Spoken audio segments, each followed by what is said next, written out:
नमस्कार, मैं हूं सुनिधि और आप देख रहे हैं द फुल वॉल्यूम। कोरोना महामारी के साथ हमें अन्य प्राकृतिक आपदाओं का भी सामना करना पड़ रहा है।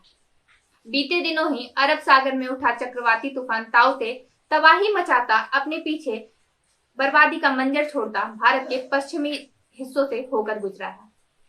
यह तूफान अभी पूरी तरह से थमा नहीं है। इस तूफान से हुए नुकसान से भारत अभी उबर भी नहीं पाया है कि दूसरी ओर से एक और चक्रवाती तूफान सिर उठा रहा है। जी हाँ, बिल्कुल सही सुना आपने। भारत के दरवाजे पे एक और चक्रवाती तूफान दस्तक दे रहा है। अंडमान द्वीप के उत्तरी ओर मध्य पूर्वी बंगाल की खाड़ी में एक और तूफान बन रहा है। इस बात की जानकारी मौसम विभाग ने दी है।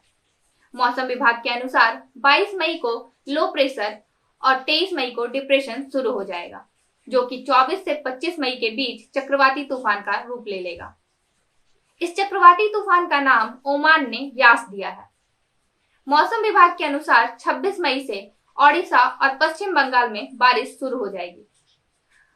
यास का मतलब होता है निराशावादिता। यह एक उर्दू शब्द है। तो आइए सबसे पहले जानते हैं कि चक्रवात क्या होता है। कम वायुमंडलीय दबाव के चारों ओर गर्म हवा की तेज आंधी को चक्रवात कहते हैं। दक्षिणी गोलार्ध में इन गर्म हवा को चक्रवात के नाम से जानते हैं और ये घड़ी की सुई के साथ यानी क्लॉकवाइज डायरेक्शन में चलते हैं। उत्तरी गोलार्ध में इन गर्म हवा को हरिकेन या टाउफून कहते हैं। ये घड़ी की सुई के विपरीत दिशा यानी कि एंटी क्लॉकवाइज चलते हैं। अब जानते हैं कैसे बनते हैं चक्रवाती तूफान। गर्म इलाके के समुद्र में मौसम की गर्मी से हवा बेहद ही कम दबाव का क्षेत्र बनाती है।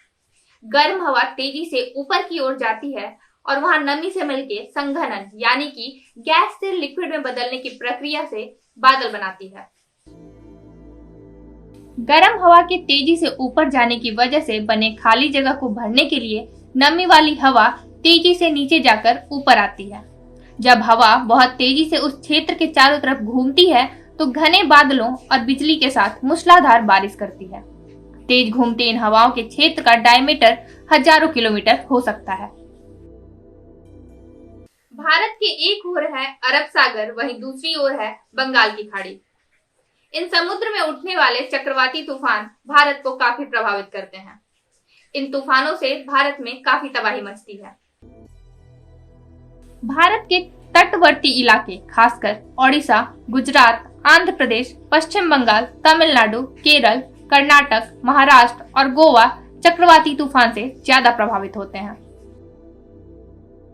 मई जून में चक्रवाती तूफान उठना आम बात है। ज्यादातर चक्रवाती तूफान बंगाल की खाड़ी में आते हैं। पिछले 120 सालों में ऐसा देखा गया है कि जितने भी चक्रवाती तूफान आए हैं उनमें से 14% भारत के बगल के अरब सागर में आए हैं।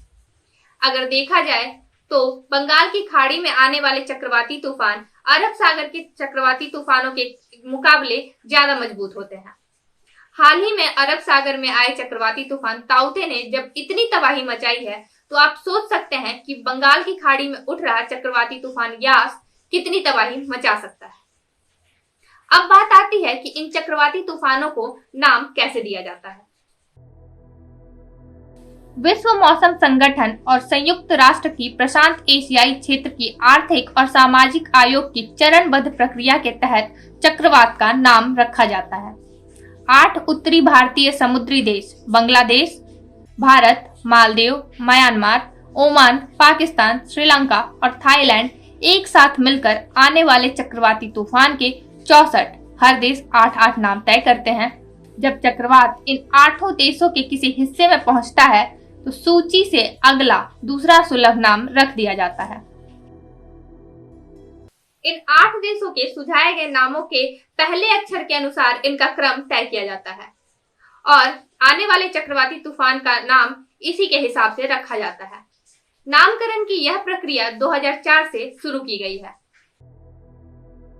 बंगाल की खाड़ी में उठ रहे चक्रवाती तूफान के बारे में भारतीय मौसम विज्ञान विभाग ने कहा है कि एक साइक्लोनिक सर्कुलेशन बंगाल की खाड़ी के दक्षिण पूर्व में औसत समुद्र तल से 3.1 किलोमीटर और 5.8 किलोमीटर की ऊंचाई पर बन रहा है।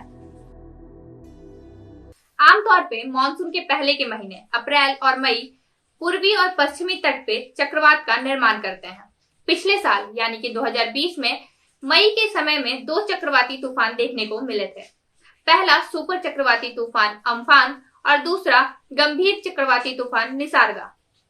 ये दोनों ही चक्रवाती तूफान क्रमशः पूर्वी और पश्चिमी तट से टकराए थे। अब बात आती है कि बंगाल की खाड़ी में उठ रहा चक्रवाती तूफान यास अगर विकराल रूप धारण करता है तो किन किन क्षेत्रों में ज्यादा क्षति पहुंचेगी। इस तूफान के चपेट में ओडिशा, पश्चिम बंगाल, मेघालय और आसाम के आने की सबसे अधिक संभावना है। पिछले साल आए चक्रवाती तूफान अम्फान ने बंगाल में काफी तबाही मचाई थी।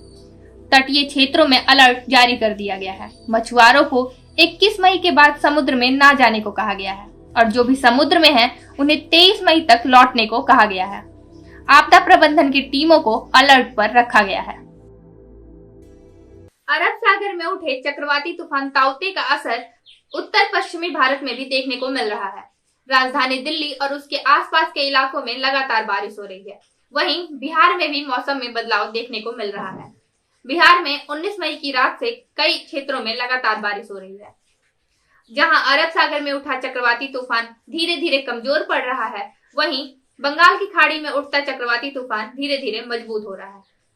बंगाल की खाड़ी में उठता यह चक्रवाती तूफान यास अब तबाही का कैसा खौफनाक मंजर दिखाने वाला है, यह कहना मुश्किल है। ऐसे में हम आपसे यही कहेंगे कि अपना और अपनों का ध्यान रखें और सुरक्षित रहें। इस वीडियो में यहीं तक। अन्य खबरों के लिए जुड़े रहें हमारे साथ। धन्यवाद।